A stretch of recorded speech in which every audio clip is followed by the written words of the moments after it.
யோவான் அதிகாரம் 12 வசனம் 1. பஸ்கா பண்டிகை வர 6 நாளைக்கு முன்னே இயேசு தாம் மரணத்தில் இருந்து எழும்பின லாசர் இருந்த பெத்தானியாவுக்கு வந்தார்.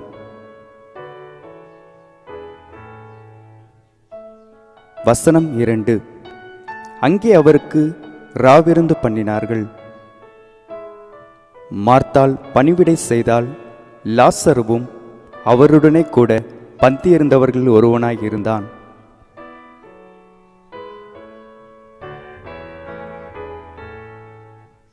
வசனம் 3.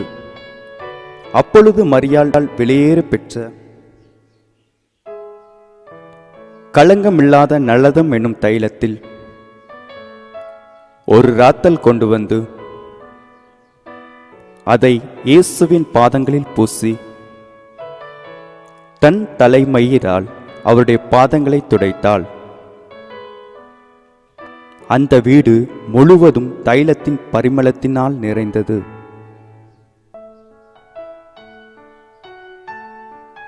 வசனம் 4.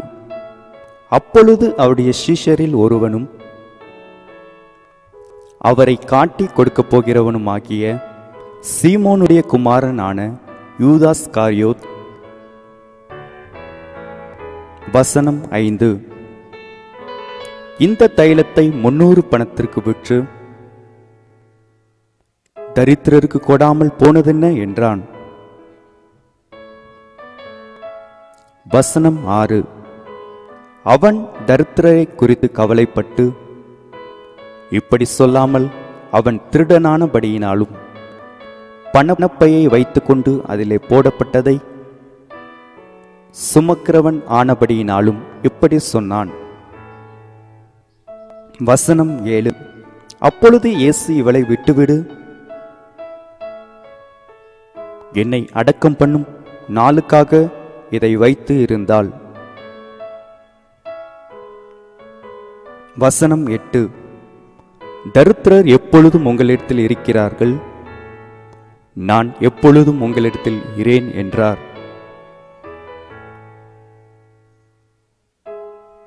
வசனம் 9.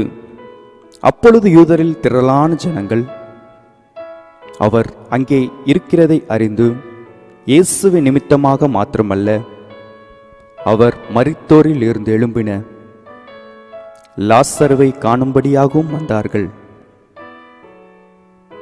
வசனம் 10. லாசருவின் நிமித்தமாக யூதரில் அநேகரும் போய் இயேசுவின் இடத்தில் விசுவாசம் வைத்தபடியால். வசனம் 11. பிரதான ஆசாரியர்கள் லாசருவையும் கொலை செய்ய ஆலோசனை பண்ணினார்கள். வசனம் 12. மறுநாளிலே இயேசு எருசலேமுக்கு வருகிறார் என்று பண்டிகைக்கு வந்த திரளான ஜனங்கள் கேள்விப்பட்டு. வசனம் 13. குருத்தோலைகளை பிடித்துக்கொண்டு அவருக்கு எதிர்கொண்டு போகும்படி புறப்பட்டு, ஓசன்னா, கர்த்தருடைய நாமத்தினாலே வருகிற இஸ்ரவேலின் ராஜா ஸ்தோத்தரிக்கப்பட்டவர் என்று ஆர்ப்பரித்தார்கள்.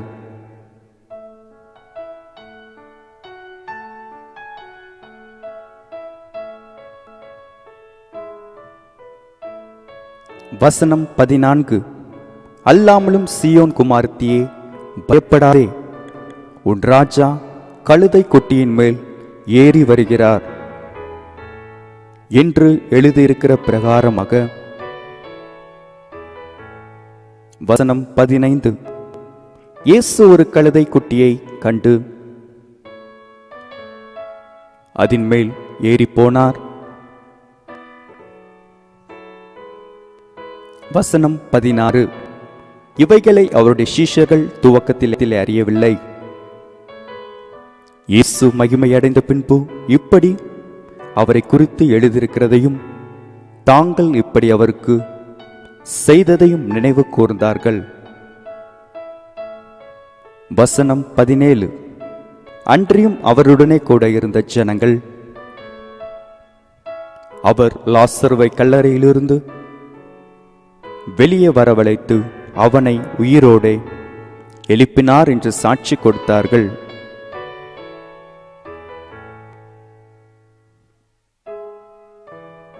வசனம் 18. அப்படிப்பட்ட அற்புதத்தை அவர் செய்தார் என்று ஜனங்கள் கேள்விப்பட்டதினால் அவர்கள் அவருக்கு எதிர்கொண்டு போனார்கள்.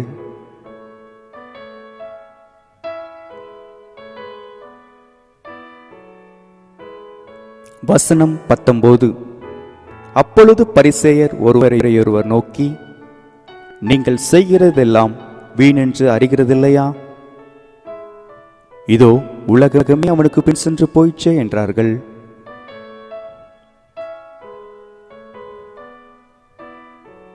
வசனம் 20. பண்டிகையில் ஆராதனை செய்ய வந்தவர்களில் சில கிரேக்கர் இருந்தார்கள். வசனம் 21. அவர்கள் கலிலேயா நாட்டு பெத்சாயிதா ஊரானாகிய பிலிப்புவின் இடத்தில் வந்து, ஐயா, இயேசுவை காண விரும்புகிறோம் என்று அவனை கேட்டுக்கொண்டார்கள். வசனம் 22. பிலிப்பு வந்து அதை அந்திரேயாவுக்கு அறிவித்தான். பின்பு அந்திரேயாவும் பிலிப்புவும் அதை இயேசுவுக்கு அறிவித்தார்கள். வசனம் 23. அப்பொழுது இயேசு அவர்களை நோக்கி, மனுஷகுமாரன் மகிமைப்படும்படியான வேலை வந்தது.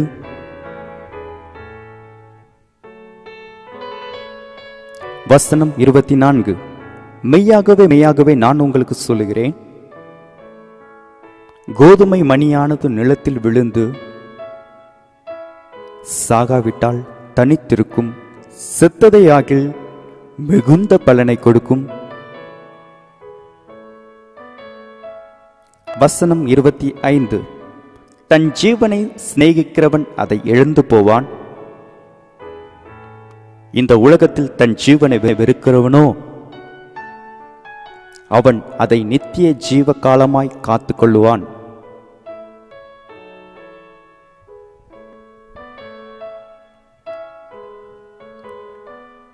வசனம் 26. ஒருவன் எனக்கு ஊழியம் செய்கிறவனானால் என்னை பின்பற்ற கடவன். நான் எங்கே இருக்கிறேனோ அங்கே என் ஊழியக்காரனும் இருப்பான். ஒருவன் எனக்கு ஊழியம் செய்தால் அவனை பிதாவானவர் கனம் பண்ணுவார். வசனம் 27. இப்பொழுது என் ஆத்துமா கலங்குகிறது. நான் என்ன சொல்லுவேன் பிதாவே? இந்த வேளையினின்று என்னை இரட்சியும் என்று சொல்வேனோ? ஆகிலும் இதற்காகவே இந்த வேலைக்குள் வந்தேன். வசனம் 28. பிதாவே, உமது நாமத்தை மகிமைப்படுத்தும் என்றார். அப்பொழுது மகிமைப்படுத்தினேன், இன்னமும் மகிமைப்படுத்துவேன் என்கிற சத்தம் வானத்திலிருந்து உண்டாயிற்று.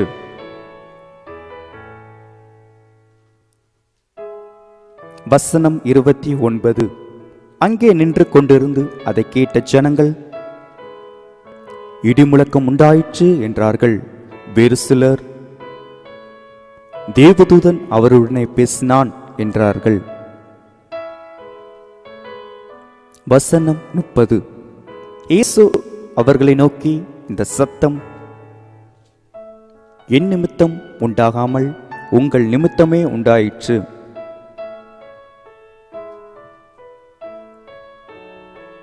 வசனம் 31. இப்பொழுதே இந்த உலகத்துக்கு நியாய தீர்ப்பு உண்டாகிறது. இப்பொழுதே இந்த உலகத்தின் அதிபதி புறம்பாக தள்ளப்படுவான். வசனம் 32. நான் பூமியிலிருந்து உயர்த்தப்பட்டு இருக்கும்போது எல்லாரையும் என்னிடத்தில் இழுத்துக் கொள்ளுவேன் என்றார். வசனம் 33. தாம் இன்னவிதமாய் மரணமாய் மரிக்கப் போகிறார் என்பதை குறிக்கும்படி இப்படி சொன்னார். வசனம் 34. ஜனங்கள் அவரை நோக்கி, கிறிஸ்து என்றென்றைக்கும் இருக்கிறார் என்று வேதத்தில் சொல்லியதை நாங்கள் கேட்டிருக்கிறோம். அப்படி இருக்க மனுஷகுமாரன் உயர்த்தப்பட வேண்டியதென்று எப்படி சொல்லுகிறீர்? இந்த மனுஷகுமாரன் யார் என்றார்கள்.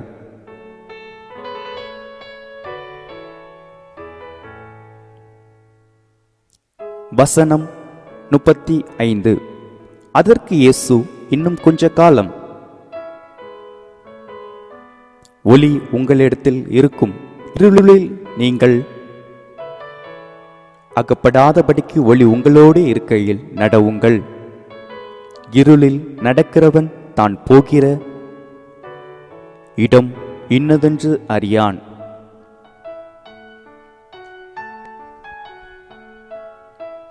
வசனம் 36. ஒளி உங்களோடு இருக்கையில் நீங்கள் ஒளியின் பிள்ளைகள் ஆகும்படிக்கு ஒளியினிடத்தில் விசுவாசமாய் இருங்கள் என்றார். இவைகளை இயேசு சொல்லி அவர்களை விட்டு மறைந்தார்.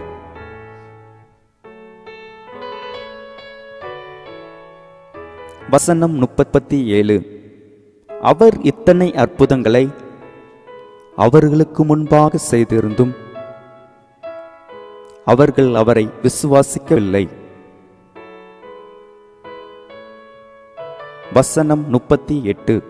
கர்த்தாவே, எங்கள் மூலமாய் கேள்விப்பட்டதை விசுவாசித்தவன் யார்? கர்த்தருடைய புயம் யாருக்கு வெளிப்பட்டது என்று ஏசாயா தீர்க்கதரிசி சொன்ன வசனம் நிறைவேறும்படி இப்படி நடந்தது. வசனம் 39. ஆகையால் அவர்கள் விசுவாசிக்க மாட்டாமல் போனார்கள். ஏனெனில் ஏசாயா பின்னும். வசனம் 40. அவர்கள் கண்களினால் காணாமல் இருதயத்தினால் உணராமலும் குணப்படாமலும் இருக்கும்படிக்கு நான் அவர்களை ஆரோக்கியமாக்காமல் இருக்கும்படிக்கும் அவர்களுடைய கண்களை அவர் குருடாக்கி அவர்கள் இருதயத்தை கடினமாக்கினார் என்றான்.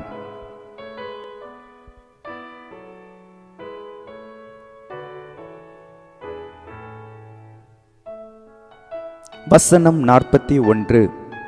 ஏசாயா அவருடைய மகிமையை கண்டு அவரை குறித்து பேசுகிற போது இவைகளை சொன்னான். வசனம் 42. ஆகிலும் அதிகாரிகளும் அநேகர் அவரிடத்தில் விசுவாசம் வைத்தார்கள். அப்படியிருந்தும் ஜெப ஆலயத்துக்கு புறம்பாக்கப்படாதபடி பரிசேயர் நிமித்தம் அதை அறிக்கை பண்ணாது இருந்தார்கள்.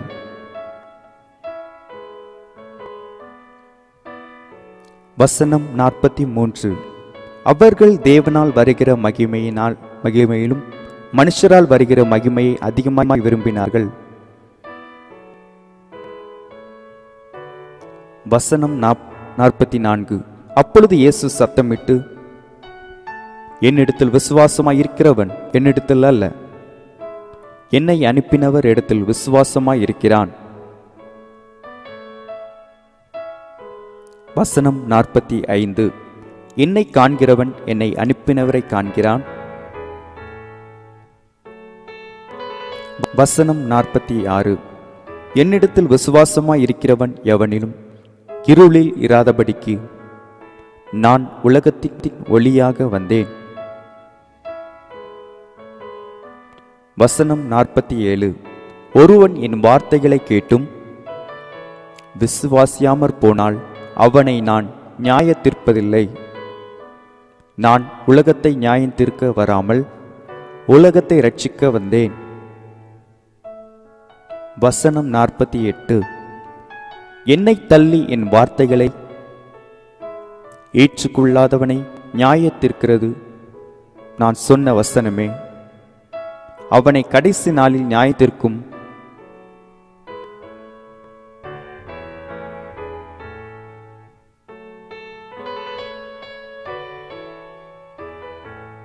வசனம் 49. நான் சுயமாய் பேசவில்லை, நான் பேச வேண்டியது இன்னதென்றும் உபதேசிக்க வேண்டியது இன்னதென்றும் என்னை அனுப்பின பிதாவே எனக்கு கட்டளையிட்டார். வசனம் 50. அவருடைய கட்டளை நித்திய ஜீவனாயிருக்கிறது என்று அறிவேன். ஆகையால் நான் பேசுகிறவைகளை பிதா எனக்கு சொன்னபடியே பேசுகிறேன் என்றார்.